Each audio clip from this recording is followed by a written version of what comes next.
আসসালামু আলাইকুম দর্শক শ্রোতা মণ্ডলী, চলে আসলাম আপনাদের মাঝে আরও নতুন একটি ভিডিও নিয়ে।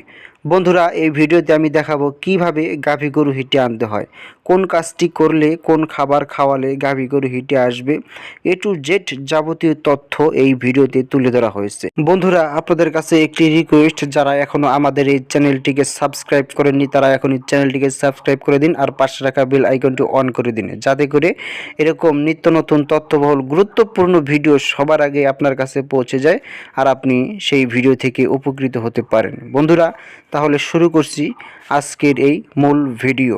বন্ধুরা, প্রথমেই আমরা জানবো কি কারণে গাভী হিটে আসে না। বন্ধুরা, মূলত গাভী হিটে না আসার অনেকগুলি কারণ রয়েছে, তার মধ্যে আমি কয়েকটি কারণ তুলে ধরছি। বন্ধুরা, প্রথম নাম্বার কারণটি হচ্ছে যেই গাভী 3 থেকে 4টি বিয়ানো দিয়েছে, বিয়ানোর পর গাভীটির বয়স হয়ে যাওয়ার কারণেও সেই গাভীটির গাভ নাও আসতে পারে। দ্বিতীয় নাম্বার কারণ হচ্ছে বন্ধুরা, যেই গাভীটি জরায়ুর সমস্যা, মূলত সেই সব কারণেও গাভী হিটে না আসতে পারে। বন্ধুরা, মূলত এই সব সমস্যা সমাধান করতে বন্ধুরা শুধুমাত্র একটি গাছের ফল খাওয়ালেই ইনশাল্লাহ সেই গাভীর ডাক চলে আসবে।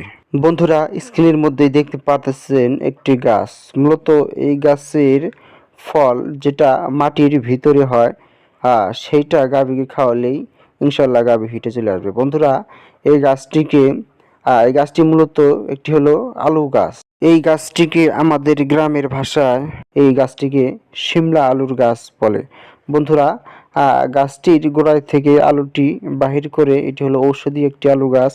মূলত এই আলুটি গাভীকে খাওয়ালেই ইনশাল্লাহ গাভী হিটে চলে আসবে। বন্ধুরা, এই গাছটি দেখতে অনেকটা শিমুল গাছের মতো দেখা যায়। মূলত এই গাছটি শিমুল গাছ না, আপনারা আবার কেউ শিমুল গাছ ভেবে বসবেন না। বন্ধুরা, এই গাছটি অনেকটা শিমুল গাছের মতো দেখা যায়, মূলত এটি হলো একটি শিমলা আলু গাছ। বন্ধুরা, মূলত এই গাছের আলু গাভীকে সঠিক পদ্ধতিতে সঠিক নিয়মে খাওয়ালেই ইনশাল্লাহ সেই গাভীটি হিটে চলে আসবে। বন্ধুরা, আপনারা অনেকেই আবার ভাবতে পারেন যে এই ভিডিওটি ফেক, ভিডিওটি সঠিক না। বন্ধুরা, আসলেই আল্লাহর দেওয়া নিয়ামত আমাদের চতুর্পার্শ্বেই রয়েছে। বন্ধুরা, আসলেই কোন গাছ থেকে কোন উপকার হয় আসলে আমরা কিন্তু সঠিকভাবে আমরা জানি না।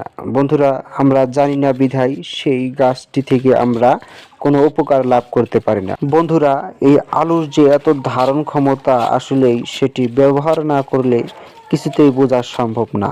সম্মানিত বন্ধুগণ, দেখতেই পারতেছেন আলুটি দেখা যাচ্ছে। এখন আমরা এই আলুটি তুলব। বন্ধুরা, আলুটি তুলে আপনাদেরকে দেখাবো যে আলুটি কিরকম দেখা যায়।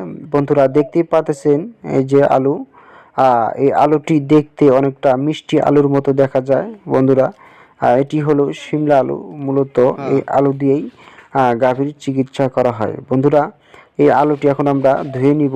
ধুয়ে নেওয়ার পর আলুর কি রং কি কালার দেখা যায় এবং কিভাবে গাভীকে খাওয়াতে হয় এখন সেটা আপনাদেরকে দেখাবো। আলুটি এখন ভালোভাবে ধুয়ে নিচ্ছি।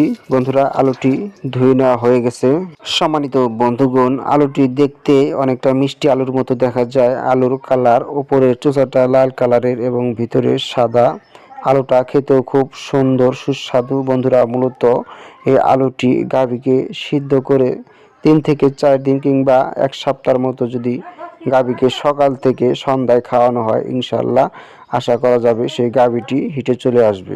বন্ধুরা, আলুটি গাভীকে কাঁচাও খাওয়াতে পারেন কিংবা আলুটি সিদ্ধ করে গাভীকে খাওয়াতে পারেন। এই আলু মানুষেও খেতে পারবে।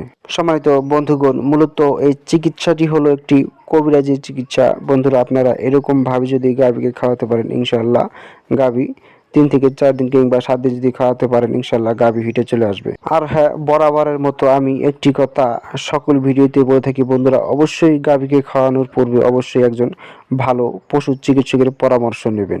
সম্মানিত বন্ধুগণ, আজকের মতো এখানেই বিদায় নিচ্ছি। সকলেই ভালো থাকবেন, সুস্থ থাকবেন। আল্লাহ হাফেজ।